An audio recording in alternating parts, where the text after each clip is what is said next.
Hola, buenas noches a todos. Estamos aquí en la Sociedad Mexicana de Oncología. Agradecemos a todos su tiempo y su espacio para podernos acompañar en una discusión muy importante que llevaremos a cabo, que es un tema de interés y que creo que va a abrir mucha discusión. Agradezco al doctor Héctor Martínez Aid por la invitación y a todo el grupo que organizó este evento. Y bueno, podemos empezar con la ponencia del doctor Héctor Martínez Aid, quien nos va a hablar de las indicaciones del tratamiento adyuvante en melanoma. Hola, buenas noches. Vamos a empezar la plática y vamos a hablar sobre las indicaciones que hay para un tratamiento adyuvante en melanoma y posteriormente ya les hablará de las opciones de tratamiento adyuvante la doctora Escobar. ¿En quiénes está indicado un tratamiento adyuvante en melanoma? Bueno, es lo que vamos a tratar de aclarar un poco ahorita. Y nada más como definir para tener todos el mismo tenor es adyuvancia, pues es aquel tratamiento posterior al control local, generalmente cirugía, que se otorga para disminuir la posibilidad de recaída local, regional o a distancia en una ausencia de enfermedad sistémica documentada, ya sea por cualquier estudio de laboratorio, imagen o clínicamente. Y generalmente cuando hablamos de un tratamiento adyuvante, pensamos luego en un tratamiento sistémico, pero también debemos de tener en cuenta que la radioterapia también, al ser un tratamiento regional y local, podemos darla en forma adyuvante. Y esto, lo que tenemos que evaluar, al menos hasta ahorita, es el impacto que tiene este tratamiento sistémico en la supervivencia global o en el periodo libre de enfermedad. Y bueno, y más recientemente otros endpoints que le llamamos, ¿no? De análisis, que si mejora calidad de vida, que si mejora otras variables que tenemos que analizar. Para poder definir el melanoma, hacia dónde vamos en el tratamiento adyuvante, necesitamos revisar dos cosas. Una es la etapa clínica y patológica del paciente, que eso nos los va a dar la estadificación y que cambió hace un par de años, en el 2018. Y el uso del ganglio centinela y las disecciones complementarias o linfadenectomías complementarias para poder elegir o tener la toma de decisión de qué pacientes son meritorios de un tratamiento adyuvante, ya sea regional o sistémico. De los factores pronósticos y la estratificación de la JCC, sabemos que el factor principal o el principal factor pronóstico es el estado ganglionar, y esto pues, es prácticamente en todos los tumores, pero en melanoma es, de hecho, los más relevantes. Una vez que tenemos un paciente, que lo tenemos enfrente, nos vamos a tener que dilucidar y revisar al paciente a ver si tiene ganglios positivos o no. Si tiene ganglios positivos, bueno, nos va a importar dentro de esos factores pronósticos el número de ganglios afectados, la carga metastásica, es decir, tiene ganglios clínicamente evidentes como se ve en la diapositiva o tiene ganglios microscópicos positivos que los vamos a determinar por ganglio centinela. El paciente tiene además lesiones en tránsito, lesiones satélites, todo este conglomerado que llamamos como enfermedad intralinfática, y algo que es muy importante que nos habla un poco de la inmunidad del paciente es la ulceración del primario. En ausencia de ganglios clínicamente positivos, lo que nos va a importar en los pacientes es básicamente tres cosas. La profundidad de invasión, que es el Breslow, la profundidad medida en milímetros, la presencia o ausencia de ulceración y el índice mitóxico. Y hay otros tres factores pronósticos, que son la edad, el sitio primario y el género, que se han documentado como factores primarios de determinante del pronóstico de los pacientes con melanoma. Si ustedes ven, aquí tenemos una media de 5.06 de Breslow en el Instituto Nacional de Cancerología, que es la media que nos llega, contra un 0.7 en Alemania, un 0.7 en Australia, un 2.6 en Polonia. Vean ustedes también algo que va dando mucho pie hacia el tipo de melanoma que tenemos, que nosotros tenemos un 60% de casos con melanomas ulcerados, y vean ustedes el impacto pronóstico que tiene la ulceración en la supervivencia de estos pacientes. Y esto cuando lo comparamos con las bases de datos de la JCC y del INCAN, la JCC de 2002-2010, vean ustedes que etapa por etapa tenemos más ulceración, Y esto lo que responde es a la pregunta que seguramente dicen, bueno, pues sí, seguramente llega más avanzado, por eso hay melanomas más ulcerados, pero no tiene que ver con ello. Aún etapa por etapa, en el grosor de menos de 1, de 1 a 2, 2 a 4 o más de 4, tenemos una incidencia de ulceración mayor. Y esto tiene que ver con el tipo de melanoma que vemos aquí en México, que si ustedes ven en este mapa y en esta publicación que tuvimos ahí en el Nature Reviews in Cancer, en el cual en la población latina el melanoma acral lentiginoso y en la población asiática es el más frecuente. Y si ustedes ven, este es un estudio chino de Jungo, en el cual es otro tema, pero bueno, aquí evaluaban un tratamiento adyuvante, pero vean ustedes cómo en el melanoma acral ellos también tienen un 60%, de un 60-70% de melanomas ulcerados. Entonces, ya vamos viendo que en México tenemos un tipo diferente de melanoma, con un melanoma acral, un melanoma mayormente ulcerado, y que ese peso que nos da estadísticamente de 5.1 en el riesgo relativo para un peor pronóstico, opaca las demás variables como pueden ser la edad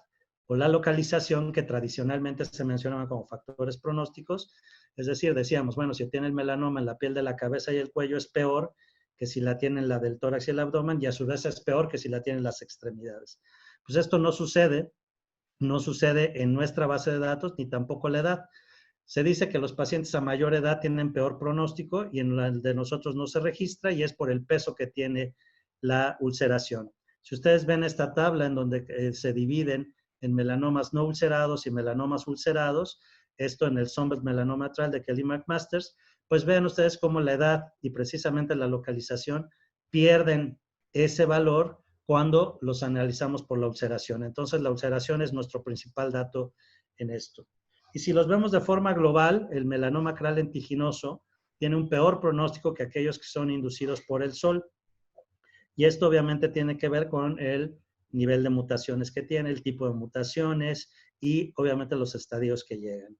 En esta publicación analizamos todos los estadios etapa por etapa y vimos que si podemos homologar y estratificar a todos los melanomas en una sola etapa, acral lentiginosos versus inducidos por el sol, el pronóstico es igual, pero de forma global el acral lentiginoso tiene un peor pronóstico, y esto es porque tiene una mayor ulceración y llega en unos estadios más avanzados.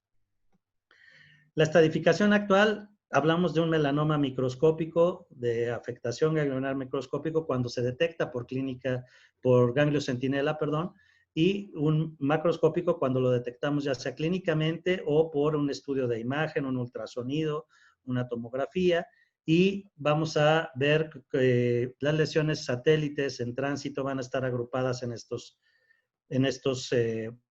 estadios. Y también nos va a importar el volumen metastásico en el ganglio centinela.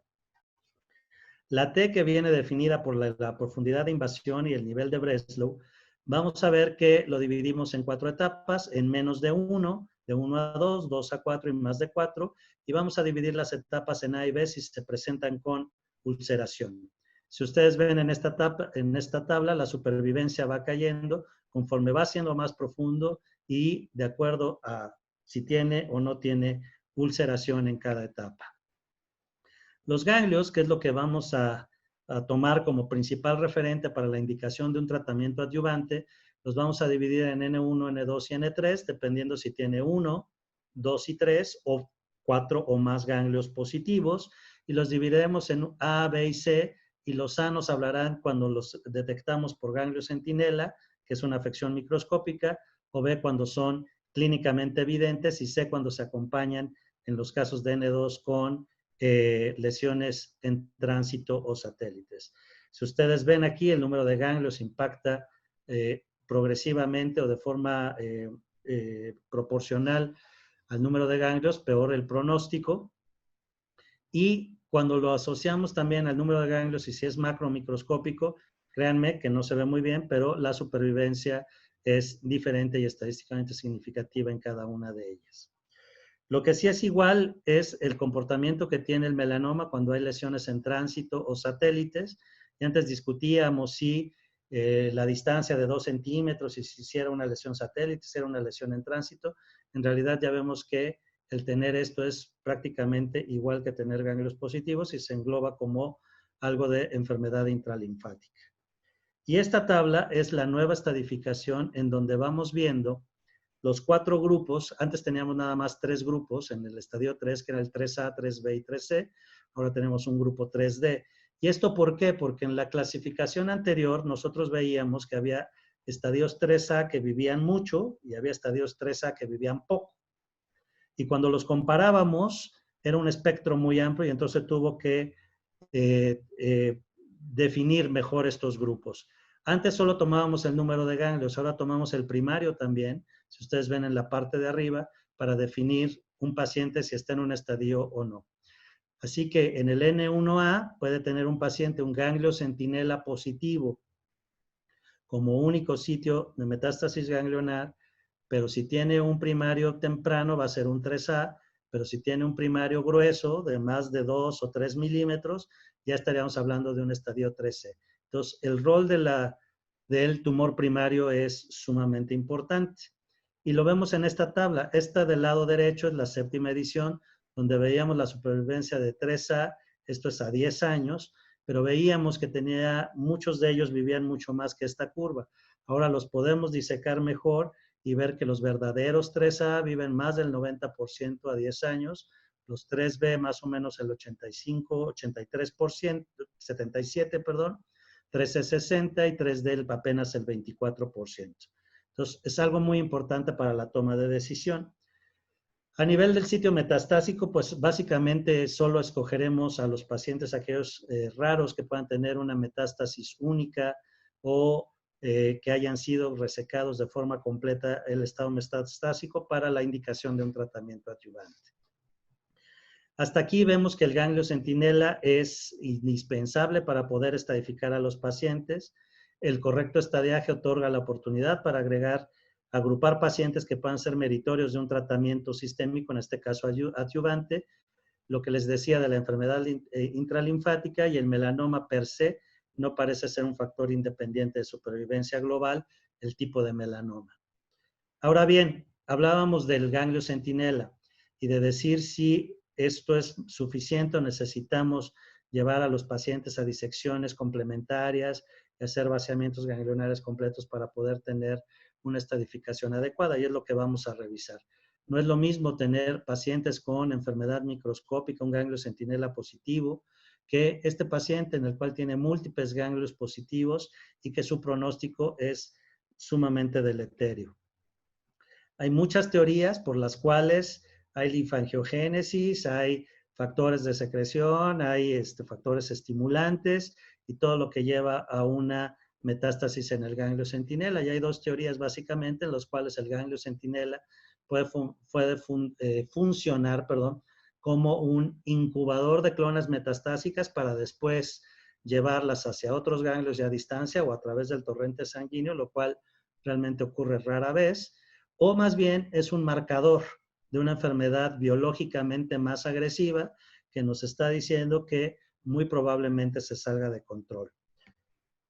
Hay que recordar que hasta una tercera parte de los pacientes en México llegan ya con ganglios o clínicamente positivos al inicio o detectados ya por ganglio centinela.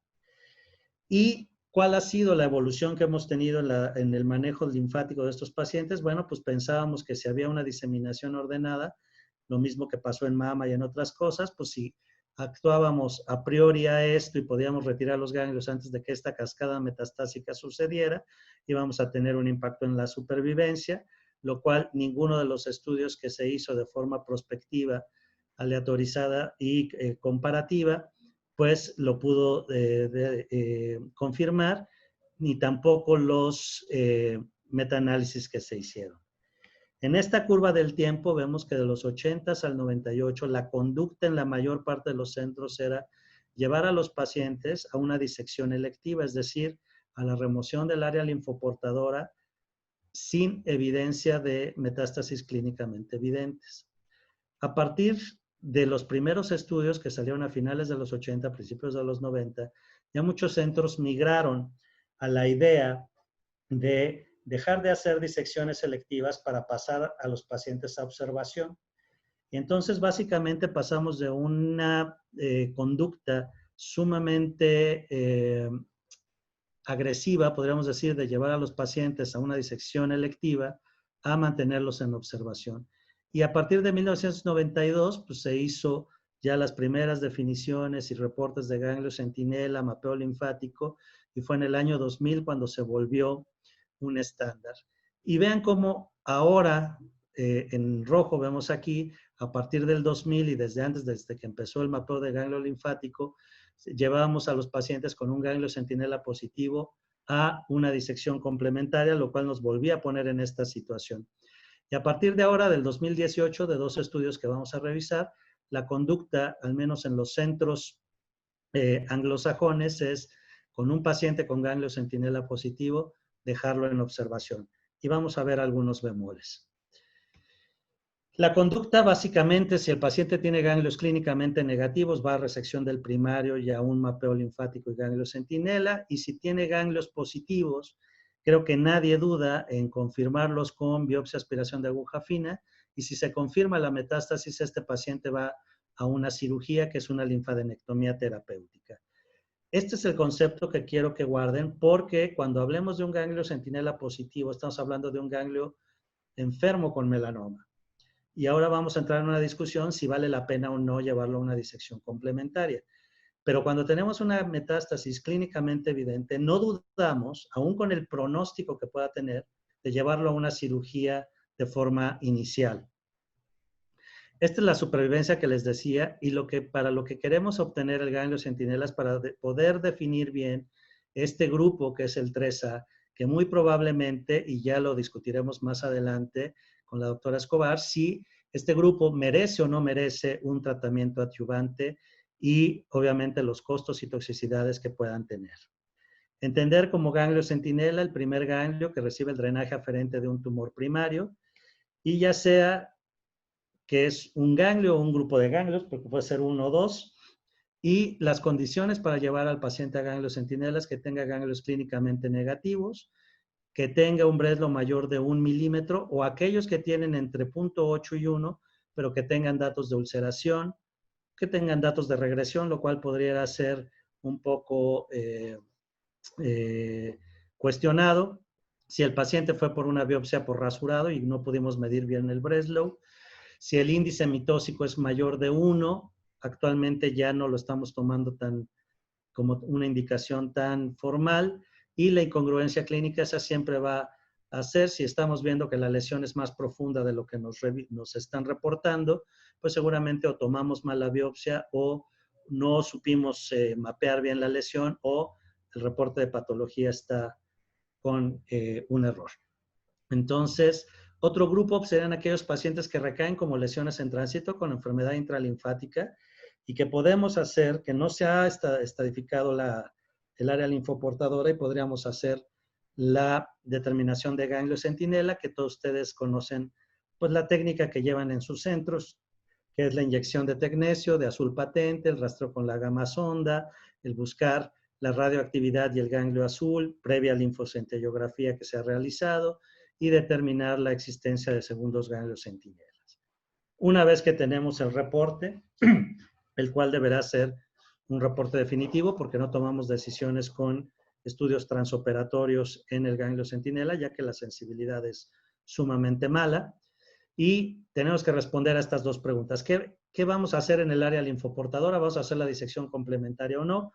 Y va a requerir un tratamiento adyuvante, es decir, requiere de radioterapia la zona linfoportadora, requiere de un tratamiento sistémico, ya que su probabilidad de recurrencia es lo suficientemente alta que justifique este tratamiento. Si el ganglio es negativo, pues obviamente el paciente quedará en observación y todos estaremos de acuerdo en que tendrá que tener un seguimiento. Si el ganglio centinela es positivo, en teoría tendríamos que llevarlo a una disección complementaria. Ahora vamos a ver quiénes. Y tendríamos que poner al paciente en adyuvancia sistémica y radioterapia adyuvante en aquellos casos en los cuales lo amerite por indicación. ¿Sirve el ganglio centinela para estratificar a los pacientes? Pues vean ustedes, esta es la estadística del instituto, donde tenemos que los pacientes con ganglio centinela negativo viven el 83% y quienes tienen metástasis en el ganglio centinela viven solo el 40% a 5 años y la mediana de supervivencia pues no se alcanzan los pacientes con ganglio centinela negativo y es de 60 meses para aquellos que tienen positivo. Aun cuando los estratificamos por la presencia de ulceración, vean ustedes el diferencial que existe entre ambas curvas y obviamente en los pacientes con melanomas ulcerados y ganglio centinela positivo pues llevan la peor parte. Aquí la idea de que cuando tenemos una metástasis en el ganglio centinela, el 75% de las veces va a estar confinado a ese ganglio centinela y no va a haber más ganglios que estén afectados. Y de ahí nació la idea de decir, bueno, pues si estamos operando al 100% y solo el 25% va a tener otros ganglios, pues hay que ver qué beneficio tiene. Y se hicieron 2 estudios, este que es el MSLT2, en los cuales se llevaba a los pacientes con melanoma a un mapeo linfático y ganglio centinela. Una vez que este era positivo, se aleatorizaba a una disección complementaria y observación o a observación con un seguimiento con ultrasonido del área linfoportadora. Si se documentaba una recurrencia ganglionar, iba a una disección, en este caso ya llamémosle terapéutica.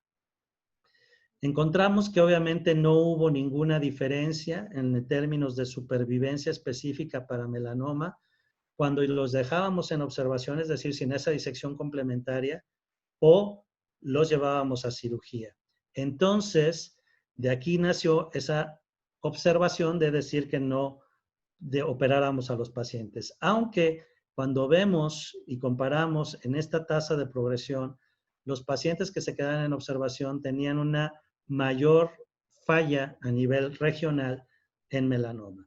El otro estudio, un estudio alemán, en donde también comparan el mismo grupo, un grupo de observación contra aquel grupo que va a una disección complementaria, tampoco hay un impacto en supervivencia y por lo tanto este estudio y el MSLT2 sugirieron en toda la población anglosajona que un paciente con un ganglio centinela positivo no debe de ser llevado a una disección complementaria positiva. Si ustedes ven, hay un sesgo en estos estudios en los cuales los pacientes, la gran mayoría de los pacientes, casi 2/3 partes, son pacientes que tienen un volumen metastásico en el ganglio centinela que va de menos de 1 milímetro en ambos estudios, en el MSLT2 y en el estudio de Koch.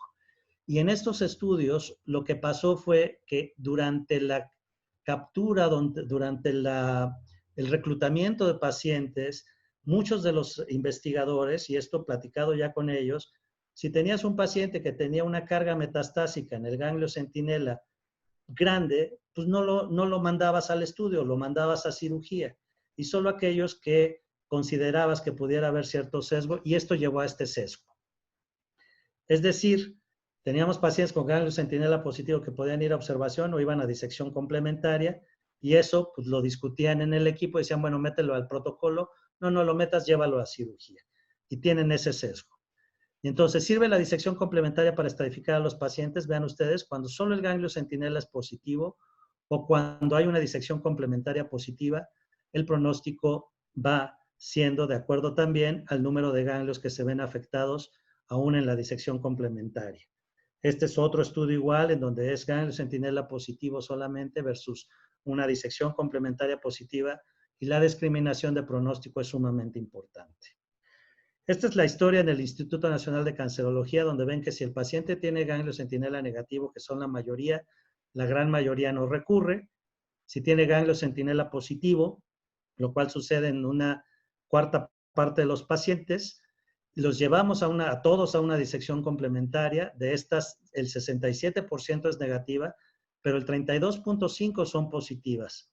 Y esto nos va a decir que si ustedes ven en los pacientes que solo tienen una disección complementaria negativa, el 40% recurre versus el 60% del otro grupo. Y nos dice cómo va a recurrir. Si el ganglio centinela es negativo, generalmente el paciente recurre de forma local o regional.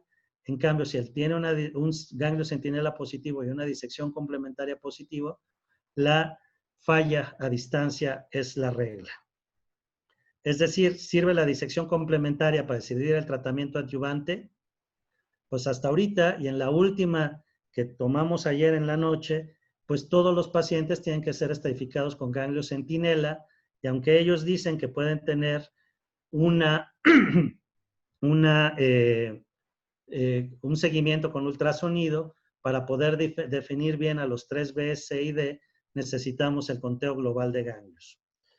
Todos los artículos, y estos son los iniciales y ahora hay mucho más, todos actualmente piden ganglio centinela y disección complementaria o pedían para poder ingresar a esos protocolos. ¿En qué vamos ahorita de la discusión? Y con esto terminamos. Este es un artículo del grupo holandés en el cual podemos resumir toda la indicación, que son 4 grupos. Ellos encuentran 4 grupos en los cuales los podemos separar por 2 variables. Una es la presencia o ausencia de ulceración, y 2, el volumen metastásico en el ganglio centinela. Si ustedes ven, ellos encuentran una clara diferencia de supervivencias entre el grupo, lo que llaman grupo 1 y 2, entre el 2 y el 3 no hay tanta, y entre el 3 y el 4 hay una marcada diferencia. ¿Cuál sería el grupo 1? Pues aquel que no tiene un melanoma ulcerado, generalmente va a ser un melanoma temprano, y que tiene una metástasis en el ganglio centinela de menos de 1 milímetro. Ese paciente puede quedar en observación, tanto quirúrgica como sistémicamente en nuestro juicio. El grupo 2, que tendría un melanoma no ulcerado, pero tiene un volumen tumoral alto, tendría que ir a una disección complementaria para asegurar un buen control regional y vigilancia, y pongo aquí el signo de interrogación que le tocará responder a Elizabeth.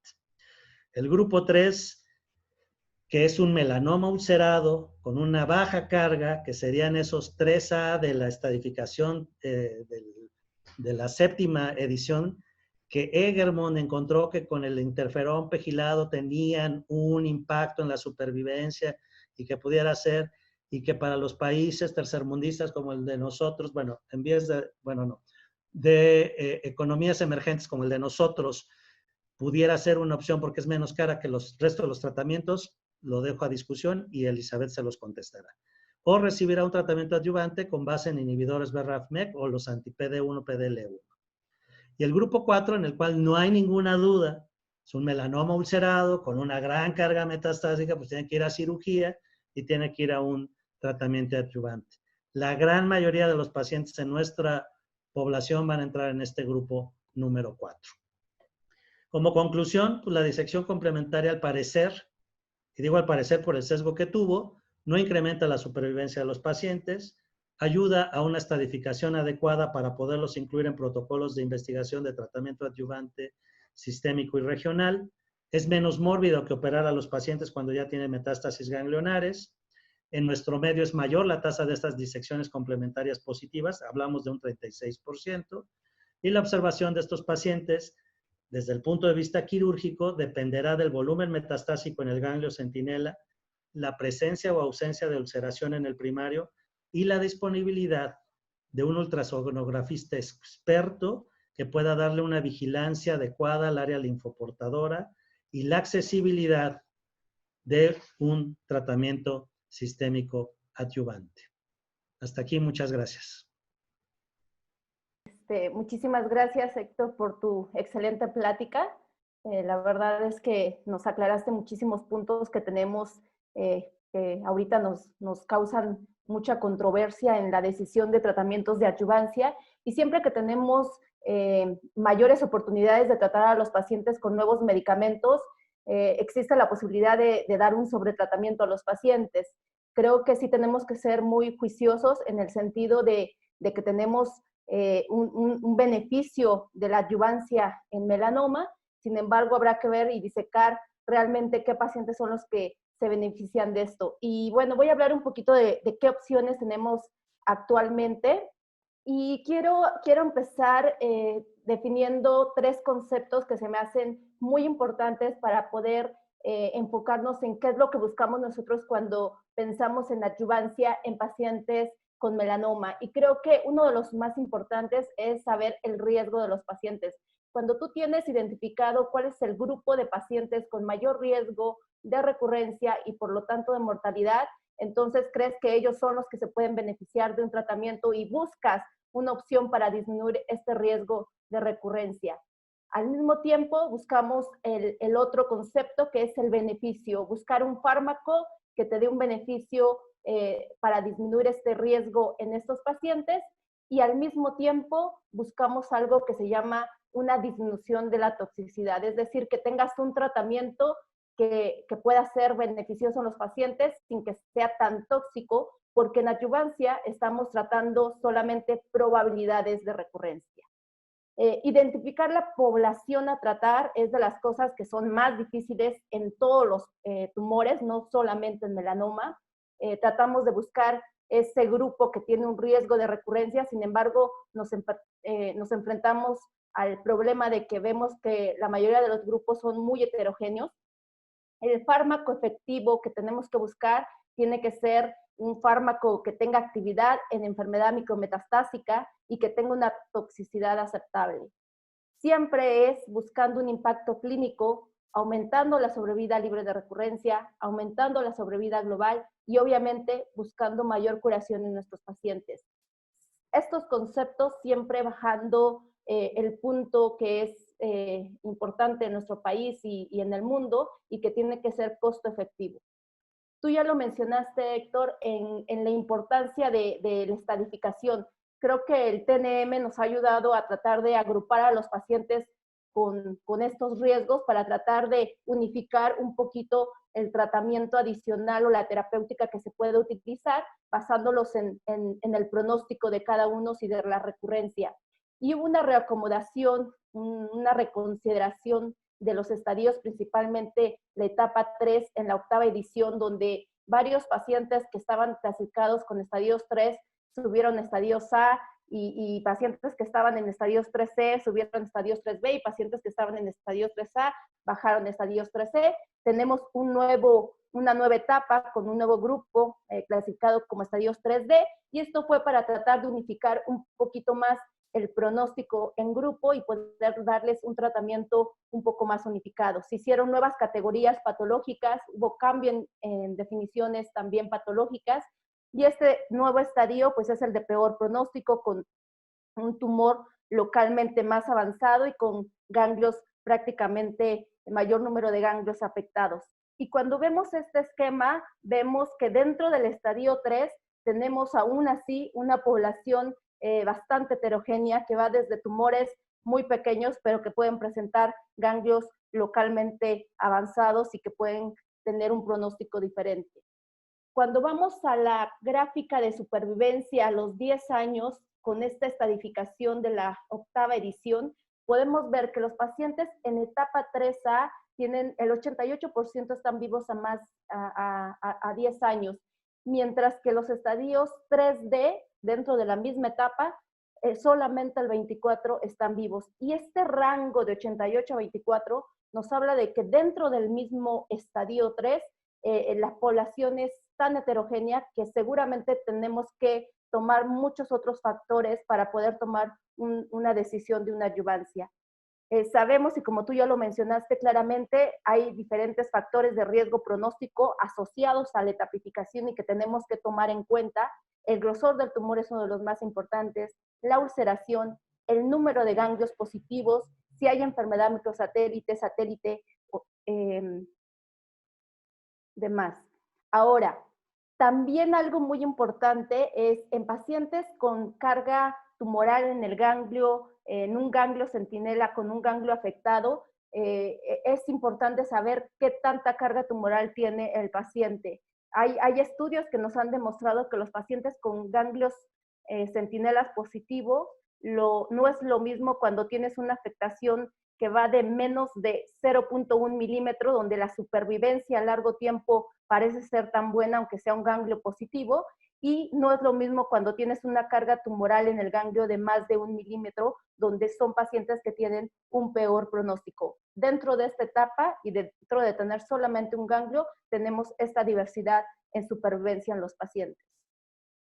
¿Qué ha pasado en la evolución de la adyuvancia para el melanoma? No es algo nuevo, la adyuvancia tenemos mucho tiempo de saber de ella. Tenemos medicamentos que han sido útiles, que han demostrado un beneficio en la supervivencia libre de recurrencia y en la supervivencia global, pero que no han tenido tanto impacto en la práctica clínica. Y en 1996 fue aprobado el interferón alfa con un estudio que fue un estudio que tuvo un impacto con un beneficio en sobrevida libre de recurrencia, con un beneficio en sobrevida global, y sin embargo, posteriormente vinieron muchos estudios sobre el interferón con diferentes dosis altas, intermedias, bajas, interferón pegilado, y con diferentes esquemas de tratamiento, con diferentes duraciones, y de tal forma que logramos tener metaanálisis de este fármaco, y lo que nos dicen los metaanálisis es que hay un beneficio en la sobrevida libre de recurrencia, que cuando lo ves, pues parece que es más perfilado hacia el interferón a dosis altas, intermedias y el interferón pegilado. Cuando ves el beneficio en supervivencia global, hay un beneficio en el metaanálisis, es un poco más modesto que el que se ve en sobrevida libre de recurrencia, y pareciera que este beneficio está dado principalmente por el interferón a dosis altas. Este es un resumen de los metaanálisis con más de 15 estudios, con más de 10,000 pacientes, donde podemos ver que, en resumen, el beneficio en disminución del riesgo absoluto de una sobrevida de recurrencia es del 6% y en sobrevida global del 3%. Sin embargo, algo que nos dio de información todo esto fue que no todos los pacientes se beneficiaban igual, ¿no? Cuando buscabas y explorabas estos estudios, te dabas cuenta que este beneficio no era para todo el grupo de pacientes que incluyeron, que fueron etapas 2B, 2C hasta estadios 3, y se vio que obviamente los tumores que eran ulcerados eran los que tenían un mayor beneficio en supervivencia global y en sobrevida libre de recurrencia, principalmente con el interferón a dosis altas. Por otro lado, con el interferón pegilado, se vio que el beneficio en supervivencia libre de recurrencia era principalmente en pacientes con estadios tempranos, con enfermedad microscópica N1, y es donde se perfilaba tener un mejor pronóstico. A pesar de toda esta información y a pesar de tener un fármaco que tenía actividad y tenía un impacto y un beneficio en una supervivencia global y en sobrevida libre de recurrencia, aunque no nos quedaba claro qué esquema era el que íbamos a tomar, y sabíamos que el de dosis altas y el interferón pegilado era como que nuestras mejores opciones, sí se vio y nos quedó muy claro que esto era a expensas de una toxicidad grave. El 69% de los pacientes tenían toxicidad grado 3-4, había un 9% de una toxicidad potencialmente letal, muertes por toxicidad hepática, y entonces la toxicidad creo que fue una de los temas más importantes para que la adyuvancia con interferón no fuera usada y no tuviera el impacto clínico que quisiéramos. Posteriormente vino otro medicamento, ipilimumab, un tratamiento un poco más sofisticado, que fue aprobado en el 2015 con un estudio que fue un estudio fase 3. Este estudio se comparó ipilimumab con placebo, porque en este momento ni siquiera considerábamos interferón como un estándar, porque no era tan habitual en todos los países. En algunos países europeos es donde se utilizaba, y entonces fue que ipilimumab se comparó contra placebo para buscar este beneficio en los pacientes. El objetivo primario fue la sobrevida libre de recurrencia.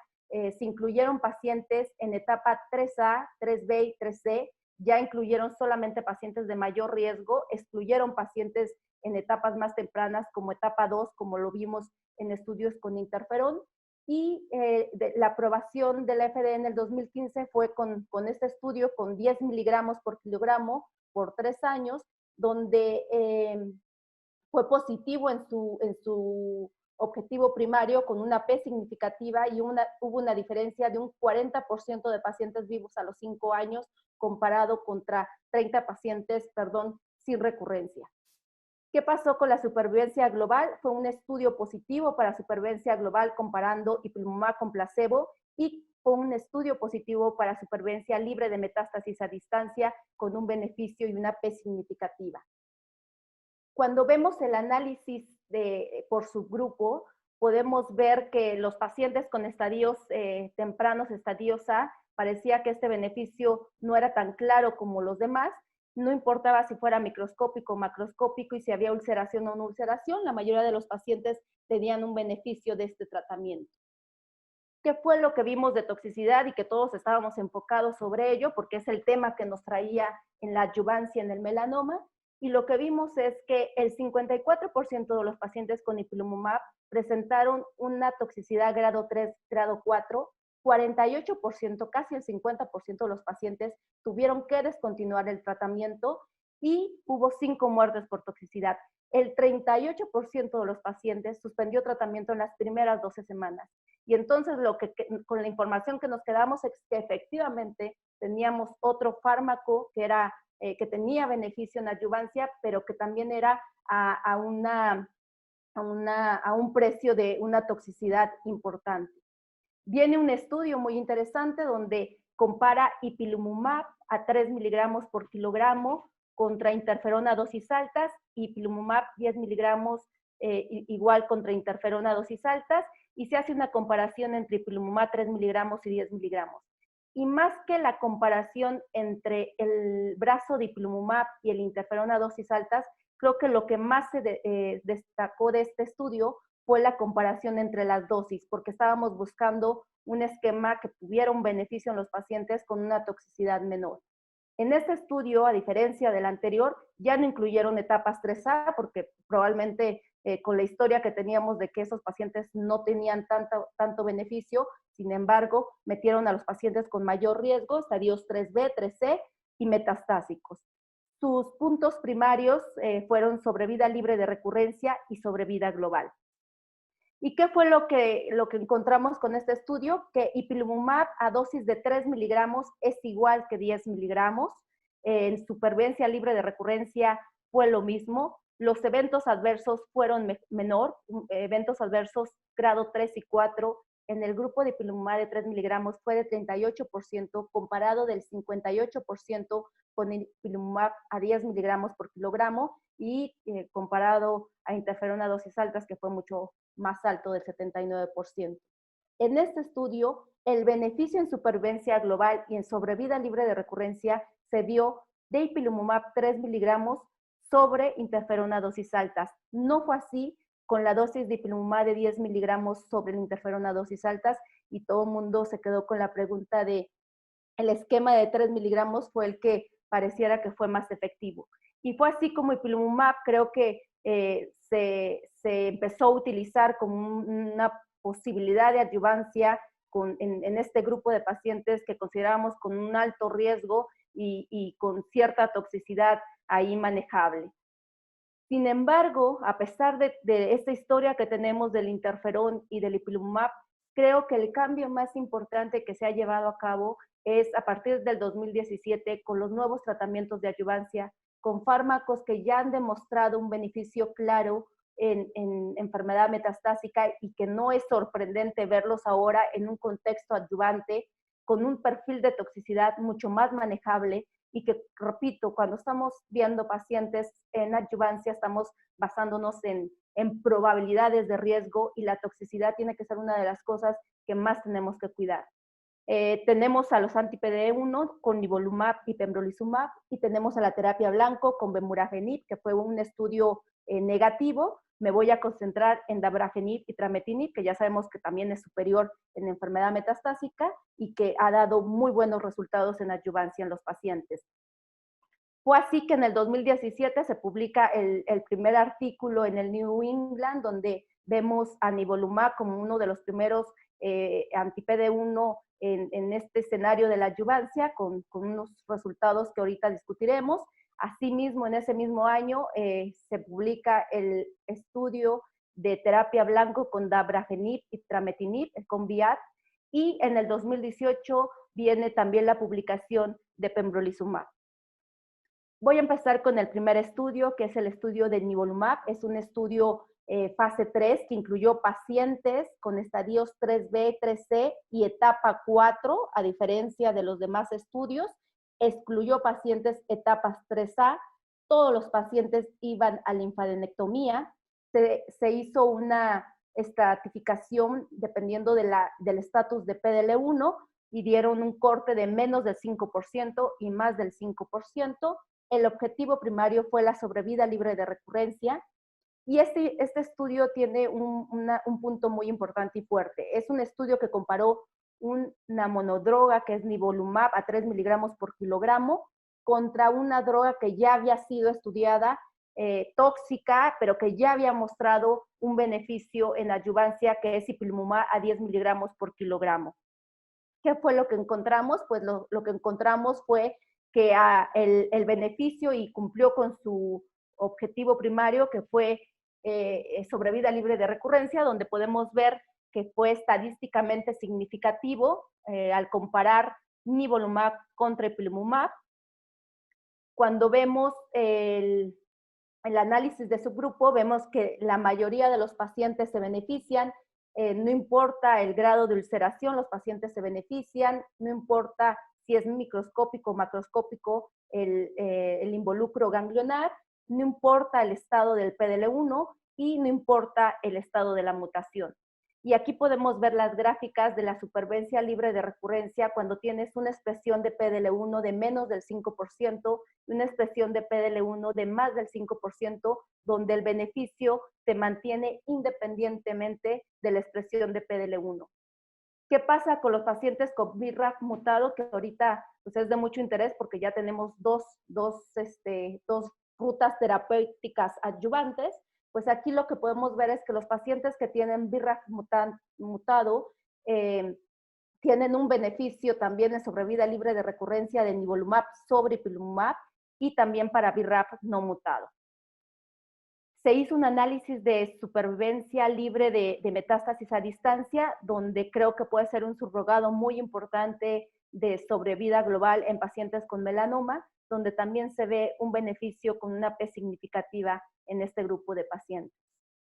La mayoría de los pacientes que recurrieron en el grupo de nivolumab y de ipilimumab fueron con metástasis a distancia, casi el 20% de los pacientes, 30% en el grupo de ipilimumab, y es algo que vamos a estar viendo en la mayoría de estos estudios y que fue lo que nos explicó el doctor Héctor, que sabemos que estos pacientes, su riesgo mayor es un riesgo de recurrencia con metástasis a distancia.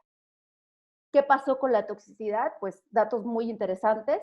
Tenemos un fármaco con una toxicidad mucho más tolerable. Tenemos pacientes que presentaron efectos adversos grado 3 y 4 solo del 14% comparado con el 46% de ipilimumab, y solamente el 4% de los pacientes tuvieron que descontinuar el tratamiento en el grupo de nivolumab. Y con esto, pues lo que teníamos es que tenemos un nuevo fármaco que es superior a ipilimumab y que creemos que tiene un perfil de toxicidad y nos está demostrando que tiene un perfil de toxicidad mucho mejor. Algo interesante es que los pacientes que recurrieron de forma sistémica, hubo un grupo de pacientes que se sometió o se reintrodujo al tratamiento con anti-PD1, que fue casi el 13-14% de los pacientes. El grupo de pacientes que tenían BRAF mutado, pues fueron a tratamiento de terapia blanco, y sabemos actualmente que se han presentado estudios donde podemos saber que los pacientes que se reintroducen a inmunoterapia o que cambian de un tratamiento de terapia blanco a inmunoterapia o viceversa, pueden tener tasas de respuesta altas para aquellos pacientes que no alcanzan el beneficio en adyuvancia. Este es el otro estudio, es el estudio de pembrolizumab. Es un estudio también fase 3, que se hizo solamente en pacientes con estadios 3. Algo muy importante es que los estadios 3A tenían que tener como requisito tener más de 1 milímetro de metástasis en el ganglio centinela. Y eso nos va a ayudar un poquito a disecar qué pacientes con estos tumores que creemos que son de buen pronóstico y que a lo mejor no requieren adyuvancia, pues además no fueron involucrados en estos estudios. Se aleatorizaron los pacientes a placebo y otro ramo a pembrolizumab de 200 miligramos cada 3 semanas por 1 año. Y algo muy interesante en este estudio es que cuando los pacientes tuvieron recurrencia, permitieron abrir el estudio el doble ciego y los pacientes fueron a pembrolizumab. Los pacientes que habían sido o habían estado en la rama de placebo tuvieron la oportunidad de tomar pembrolizumab a la progresión, y los pacientes que estaban en la rama de pembrolizumab, si tenían una recurrencia de más de 6 meses, más bien después de 6 meses de la recurrencia, los pacientes, después de haber suspendido pembrolizumab, si tenían más de 6 meses, fueron pacientes que recibieron pembrolizumab.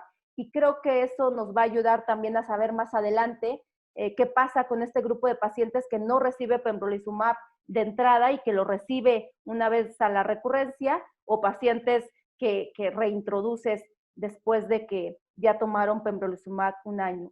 El objetivo primario fue la sobrevida libre de progresión, y actualmente en ASCO se acaba de presentar el seguimiento a 3 años de este grupo de pacientes, y podemos ver un beneficio claro de pembrolizumab sobre el placebo. 63.7% de los pacientes están vivos, están libres de recurrencia a 3 años, comparado contra 44% que son los pacientes que fueron a placebo. ¿Qué pasó con los pacientes con PDL1 positivo y PDL1 negativo? Pues la diferencia se mantiene independientemente del estado del PDL1. Cuando haces un análisis por su grupo, por estadio 3A, 3B y 3C, vemos que este beneficio se mantiene en los 3 grupos con esta clasificación que fue la séptima edición, que fue la que se utilizó en todos estos estudios. Y cuando ves en pacientes mutados, igual que el estudio de nivolumab, que también estamos muy interesados en saber qué pasa con estos pacientes BRAF mutados que también pueden tener esta opción de inmunoterapia, podemos ver un beneficio importante para los pacientes con BRAF mutados a 3 años con el tratamiento de pembrolizumab, ya sea mutado o no mutado.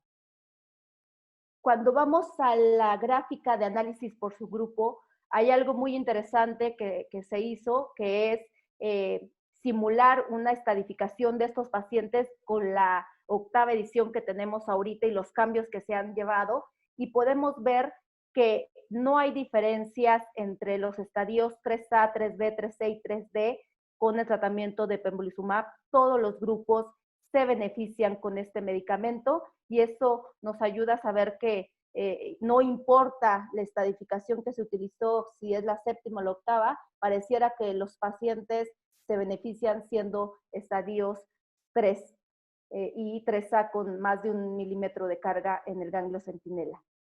Al igual que el grupo de nivolumab, los pacientes que tuvieron recurrencia, la mayoría, el 20%, tuvo una recurrencia sistémica comparado con el 30% en placebo. Y algo importante, como en el estudio de nivolumab, el análisis de sobrevida libre de recurrencia de metástasis a distancia nos habla de un beneficio muy claro que tenemos. En cuanto a la toxicidad, pues podemos ver que el 7% de los pacientes tuvieron un evento adverso grado 3 o más. La mayoría de ellos fueron desórdenes endocrinológicos, respiratorios, problemas de la piel. Pero bueno, la toxicidad es algo que es un 7%, 15% que se está viendo en tratamientos con inmunoterapia comparado a lo que teníamos con la otra inmunoterapia. Creo que realmente hace la diferencia. Y aquí podemos ver en esta tabla el beneficio claro de la supervivencia libre de recurrencia a 3 años con pembrolizumab en toda la población, con un beneficio del 20%, en PDL1 positivo del 19%, PDL1 negativo del 24%, y en los pacientes con BRAF mutado, un beneficio muy claro del 25%, que lo abre como una posibilidad también para estos pacientes que también tienen otra opción. Y el tercer estudio, que creo que es uno de los más importantes, que es específicamente para estos pacientes que son BRAF mutados, es un estudio con terapia blanco, dabrafenib, trametinib, un estudio fase 3, que incluyó también pacientes en etapa 3A, 3B, 3C. Importante, los pacientes que tenían etapa 3A, todos tenían que tener una carga tumoral en el ganglio de más de 1 milímetro para poder ingresar al estudio. Todos tenían que tener mutación BRAF, B600C, solamente hubo como un 10%, 9% con una mutación K, y el estudio se comparó con placebo. El punto primario fue la sobrevida libre de recurrencia, y actualmente en ASCO nos acaban de dar los resultados del estudio que creo que tenemos con mayor seguimiento en adyuvancia, que es este estudio de CONVIAD. Se mostraron el beneficio que se ve a 5 años, siendo superior para la terapia blanco, con 52% de los pacientes sin recurrencia a 5 años, comparado contra 36% que fueron a placebo. Cuando haces el análisis por subgrupo y estadio, 3A, 3B y 3C, que fue como se clasificaron con la 7ª edición, ves que este beneficio se mantiene en los 3 grupos. Sin embargo, cuando haces la estadificación simulando la 8ª edición, agregando el estadio 3D y haciendo el cambio y la reacomodación de subgrupos, ves que todos se benefician, pero el beneficio ya no es tan importante en los estadios 3A.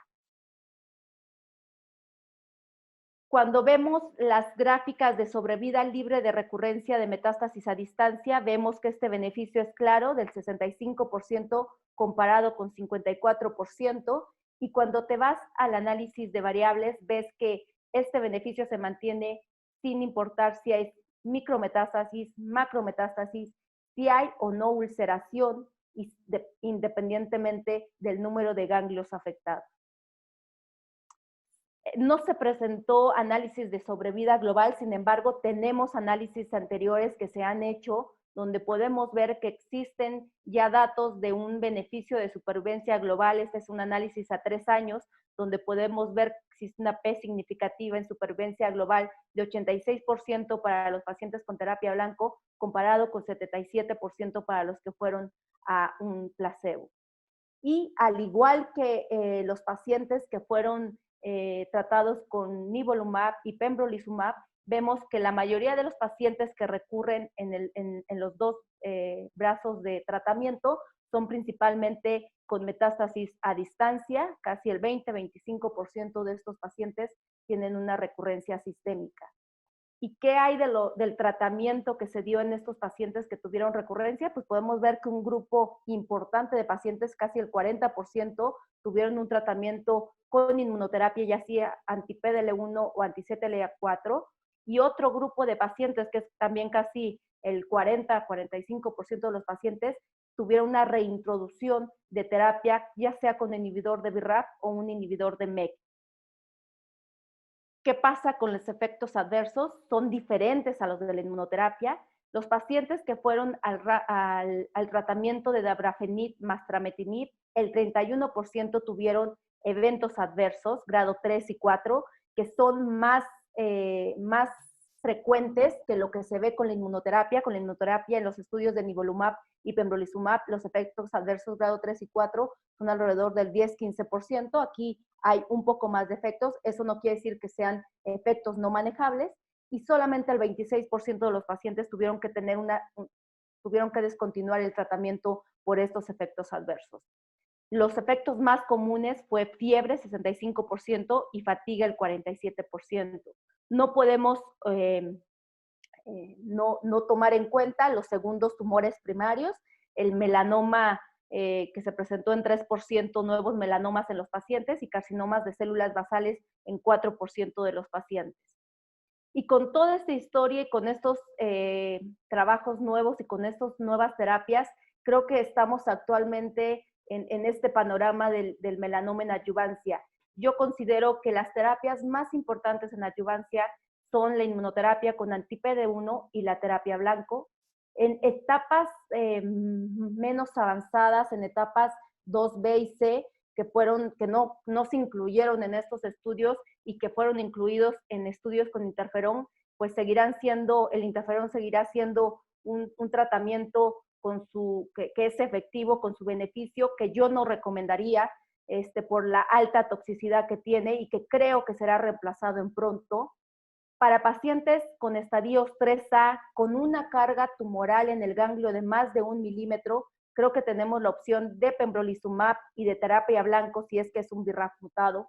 Para pacientes 3B, C y D, tendremos el tratamiento de inmunoterapia con pembrolizumab o nivolumab, o terapia blanco para los BRAF mutados, y para pacientes estadios 4 resecables tenemos el tratamiento de nivolumab. Ahora, los pacientes BRAF mutados tienen dos alternativas terapéuticas. Tienen la inmunoterapia y tienen la terapia blanco. Creo que la terapia blanco es su mejor opción con tasas con beneficio en sobrevida libre de recurrencia y sobrevida global bastante claras.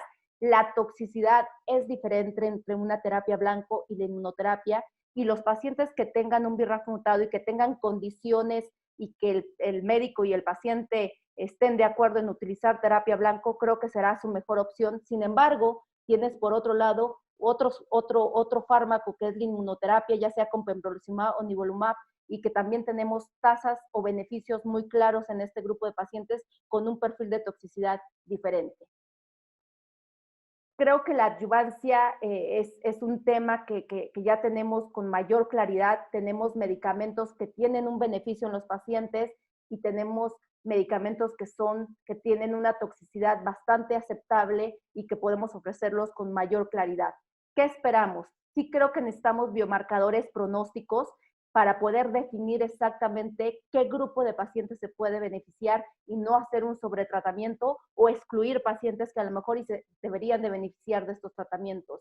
Hay varios estudios sobre esto. Creo que el ctDNA circulante es el que está más en pro de darnos resultados pronto. Hay plataformas génicas que se están utilizando que todavía falta su validación de forma un poquito más exacta, que incluye pacientes con etapas un poquito más tempranas para valorar el pronóstico y el riesgo de recurrencia y ver si son pacientes y se pueden beneficiar o no del tratamiento.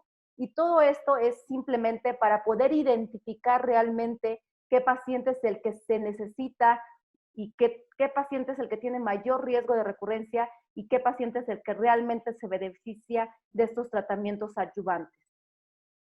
Es muy importante esperar ciertos resultados de otros estudios que se están corriendo. Tenemos actualmente inmunoterapia combinada como nivolumab más ipilimumab, que parece que dará buenos resultados en supervivencia libre de recurrencia en pacientes con tratamientos adyuvantes. Hay que ver cómo nos va con la toxicidad.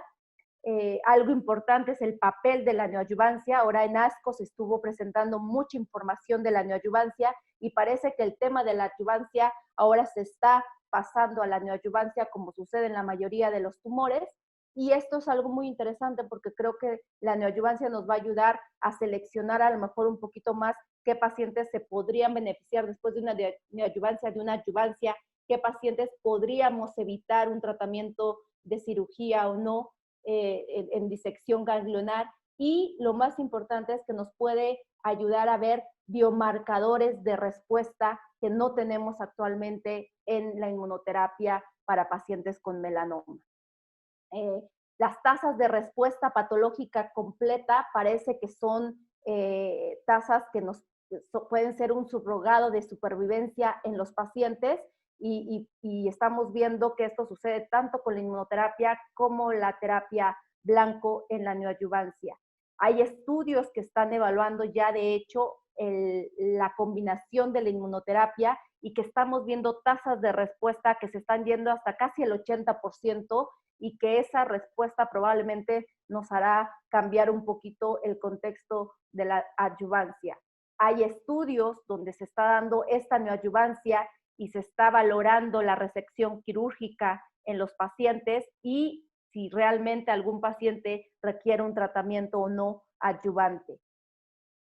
Es cierto que todos estos estudios fueron realizados en pacientes con linfadenectomía y no sabemos qué tanto se pueden extrapolar a los pacientes que no van a ir a una disección ganglionar teniendo un ganglio centinela positivo, con los estudios que ya nos comentó el doctor Héctor y que sabemos que tienen también sus cosas a favor y sus cosas en contra, y que tendemos que ser muy juiciosos para seleccionar a los pacientes y no quitarles un probable beneficio. Sin embargo, sabemos que hay un grupo de pacientes que se pueden probablemente curar con una biopsia de ganglio centinela, aunque sea un ganglio centinela positivo, y que a lo mejor no requieren una disección ganglionar y tampoco requieren un tratamiento adyuvante.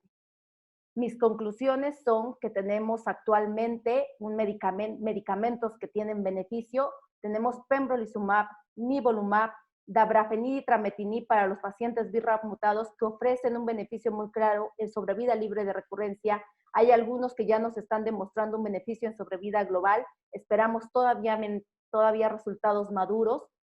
Yo creo que la adyuvancia en melanoma en estadios 3A con más de 1 milímetro en el ganglio centinela debe ser recomendada. Los pacientes con BRAF mutados se benefician de tratamientos con terapias dirigidas y también con terapias con anti-PD1. No disponemos de estudios comparativos, no podemos decir cuál es mejor que el otro. Creo que la elección dependerá del perfil de toxicidad, la experiencia del médico y las preferencias del paciente. Y las toxicidades, tanto con la terapia blanco como la inmunoterapia, son diferentes, pero en los ambos casos son aceptables y manejables. Y por lo tanto creo que estamos ante una nueva era en melanoma, ¿no?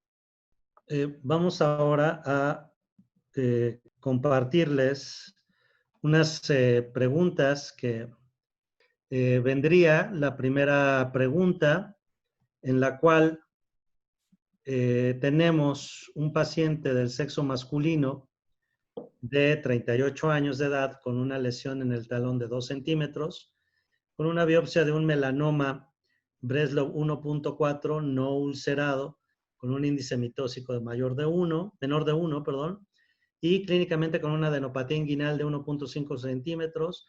El ultrasonido nos dice que tiene pérdida de la morfología. Se le toma una BAF, es positiva para depósitos secundarios por melanoma y todos sus laboratorios, sus estudios de extensión son normales.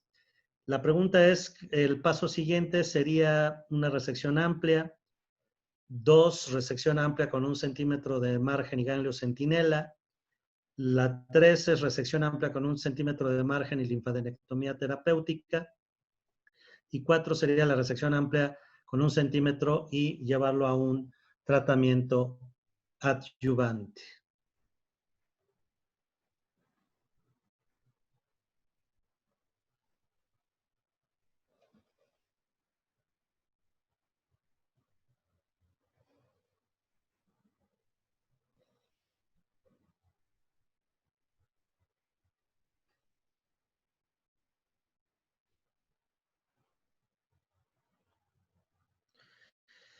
Todos, creo que la gran mayoría los llevaría a una resección amplia y no dudaría en hacer una linfadenectomía terapéutica porque estamos hablando de un paciente el cual tiene esta enfermedad ya clínicamente evidente. Vamos a la siguiente pregunta. El reporte de final de patología revela un melanoma de mismas características, 1.4 ulcerado, metástasis en 1 de 15 ganglios que se corroboró con inmunohistoquímica, y la pregunta sería, ¿en qué estadio está este paciente?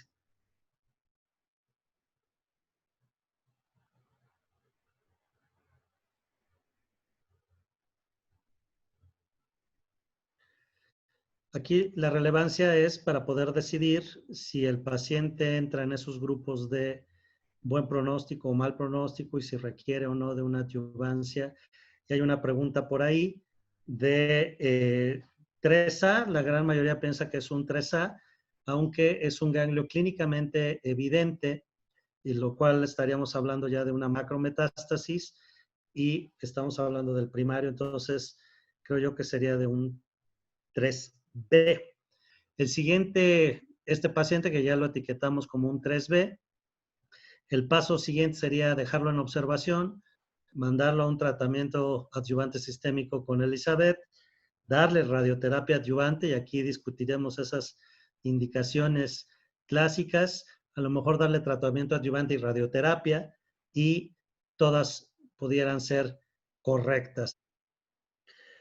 Hablábamos de la radioterapia adyuvante, la cual tiene un beneficios indudable sobre el control regional de la enfermedad linfática en los ganglios, y lo que estamos haciendo es traspolar un poco los estudios ya clásicos en los cuales damos cuando hay 3 o más, cuando hay un conglomerado ganglionar, cuando hay células aisladas en el tejido. Y aquí se divide entre llevar a radioterapia adyuvante 20 personas y darle tratamiento sistémico y 19 personas en dar un tratamiento adyuvante sistémico nada más. Liz, ¿tú qué sugerirías? Yo creo que este paciente sí tiene claro, una clara indicación de un tratamiento adyuvante sistémico. De la radioterapia, yo no lo consideraría un paciente con alto riesgo. Yo creo que lo que estábamos viendo en los estudios de la adyuvancia, la mayoría de los pacientes que recurren sistémicamente.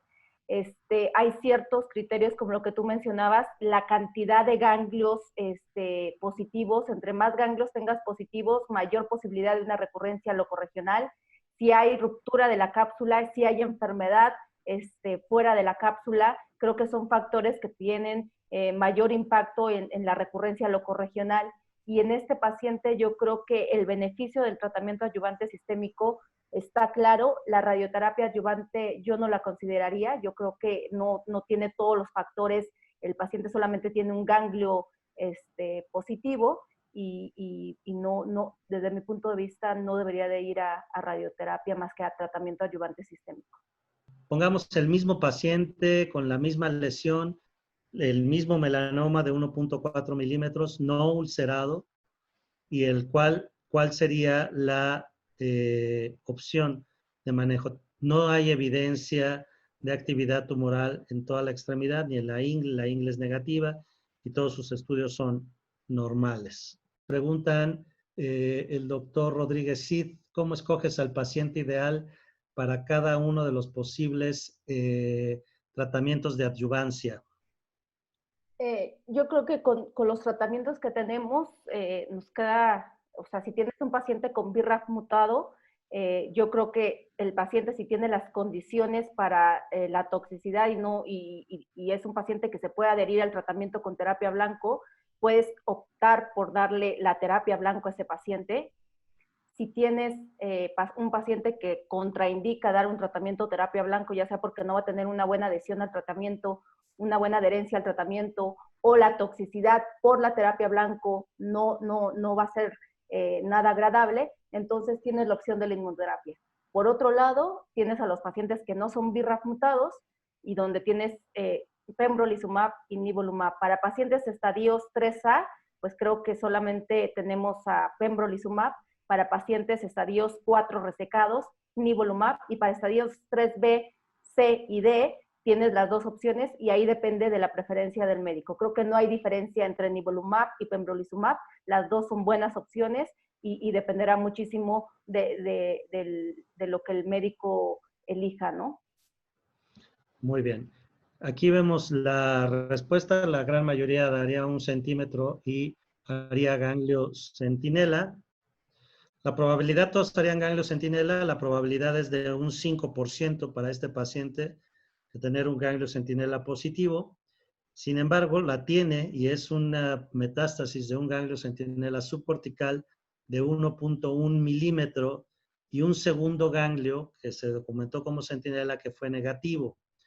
El HMB45 es positivo para la metástasis. ¿Qué estadio es? Tiene un ganglio afectado de forma microscópica.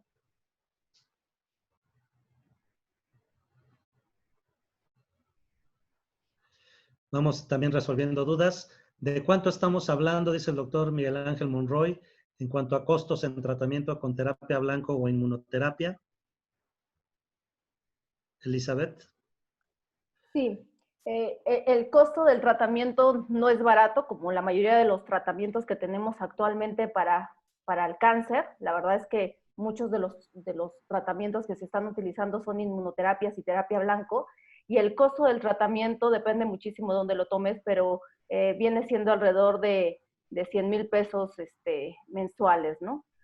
Ahora, si tú estás partiendo de este costo que estás dando en el tratamiento de adyuvancia, hay que tomar en cuenta que los pacientes que van a recaer, pues no van a tomar un tratamiento de 1 año de adyuvancia, ¿no? El tratamiento a la recurrencia sistémica es estos mismos medicamentos por mucho más tiempo, con mayor morbimortalidad en los pacientes, y probablemente con mayor costo de lo que pueda suceder en el contexto adyuvante.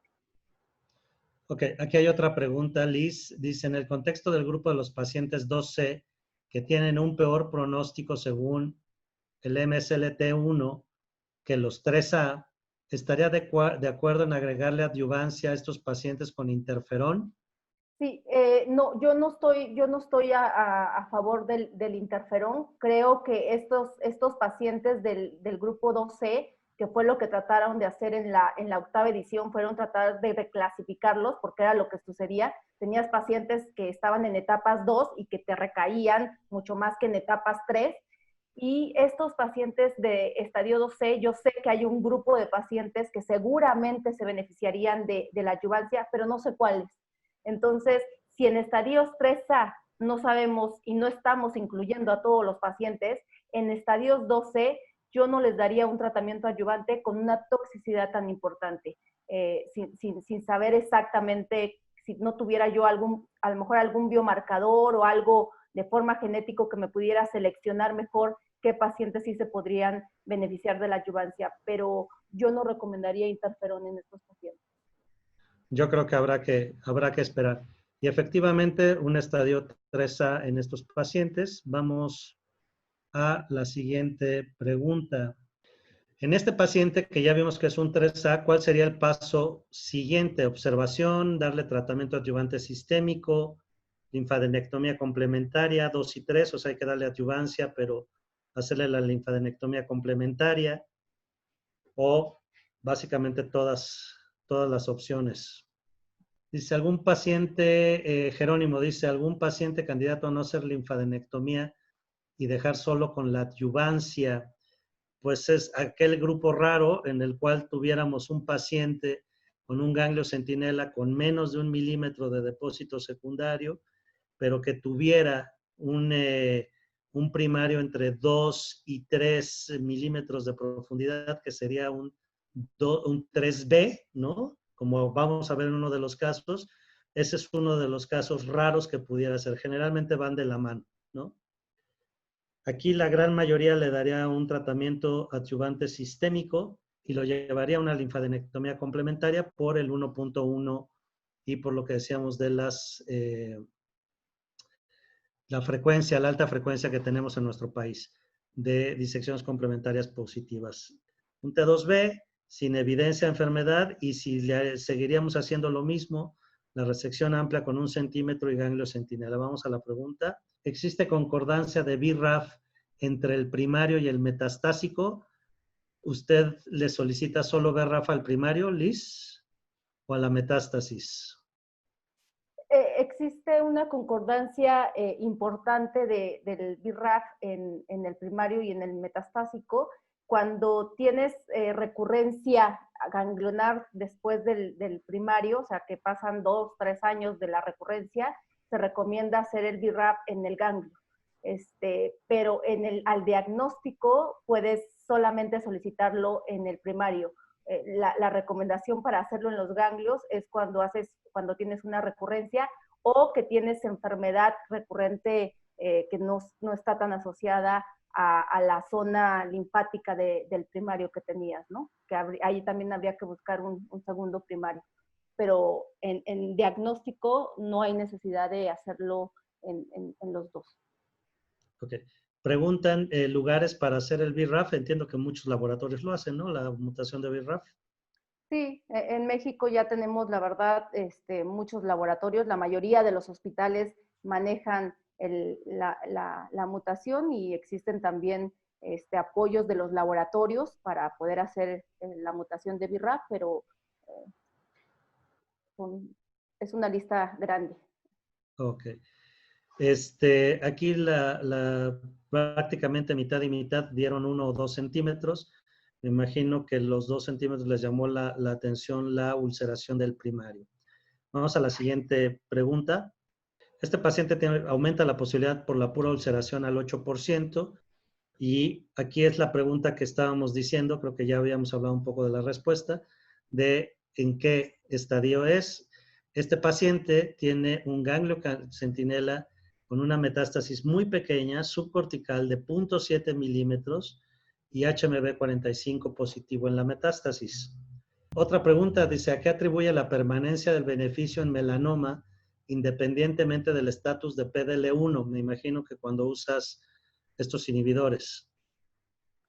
Lo que pasa es que el PDL1 no ha sido un marcador predictivo de respuesta en la inmunoterapia. Lo ha sido para algunos tumores, sin embargo sabemos que no es el único marcador predictivo de respuesta en inmunoterapia. Seguramente hay muchos más, de hecho hay carga mutacional, linfocitos infiltrantes, o sea, tenemos un sinfín de marcadores que se están buscando para tenerlos como marcadores de la inmunoterapia, y el PDL1 no es un marcador en y se ha demostrado en otros tumores que en algún momento se creyó que también eran marcadores predictivos de respuesta a la inmunoterapia, que no parece ser el marcador de inmunoterapia que tenemos, ¿no? Entonces, pues por eso es que aunque tengas PDL1 positivo o PDL1 negativo, el beneficio se mantiene, aunque todos los estudios marcan que cuando tienes PDL1 positivo pareciera que el beneficio es un poquito mayor, pero los dos pacientes se benefician de la inmunoterapia. Y aquí el caso hipotético que preguntaba el doctor Jerónimo Rodríguez, ¿no? O sea, esto es muy hipotético y muy poco común que un paciente tenga una metástasis muy temprana en un melanoma ulcerado. Bueno, no es tan infrecuente, pero generalmente van de la mano. Este paciente sería una etapa 3B, por la pura ulceración del primario, sería un T2B, y se nos iría a un estadio 3B. En el estricto, dejarlo sin la disección complementaria es una opción porque tiene una metástasis de menos de 1 milímetro y es una metástasis subcortical.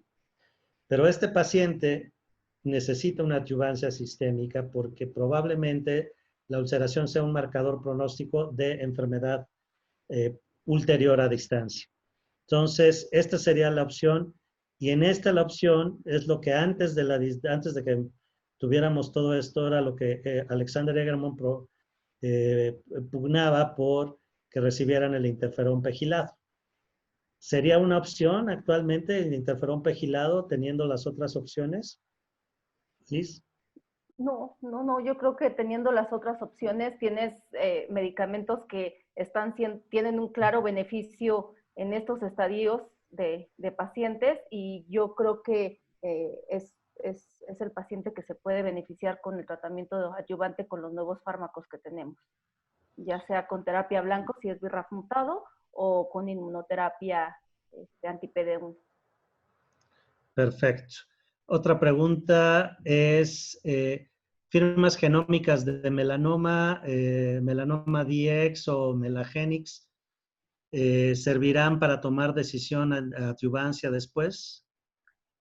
Todavía no tenemos datos tan claros de cuál es la utilidad de estas firmas. Se están utilizando. Creo que en pronto vamos a tener un poquito más claro qué pacientes son los que se van a incluir para estas firmas genéticas, porque no se pueden incluir a todos los pacientes, sino seleccionar qué paciente es el que se puede beneficiar.